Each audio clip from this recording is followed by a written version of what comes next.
بسم اللہ الرحمن الرحیم۔ السلام علیکم ورحمۃ اللہ وبرکاتہ۔ دوستو، آج ہم بارش کے پانی کے حوالے سے تھوڑا سا ذکر کریں گے۔ کچن میں بارش کا پانی ضرور رکھیں۔ بارش کے پانی میں شفا ہے۔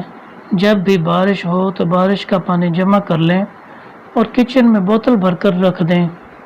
جب بھی گھی وغیرہ سے کبھی ہاتھ جل جائے تو فوری اسی جگہ پر بارش کا پانی لگا لیں۔ اس سے ایک تو یہ ہوگا کہ انشاءاللہ چھالے وغیرہ نہیں بنیں گے، انشاءاللہ العزیز جلن بھی ختم ہو جائے گی۔ اس کے علاوہ جب بھی کھانا بنائیں چند قطرے بارش کا پانی مکس کر لیں کھانے میں، بیماری جو ہے کھانوں میں پیدا ہو جاتی ہے جراثیم، وہ انشاءاللہ العزیز نہیں بنیں گے اور کھانا بھی انتہائی ذائقے دار لاجواب بنے گا انشاءاللہ العزیز۔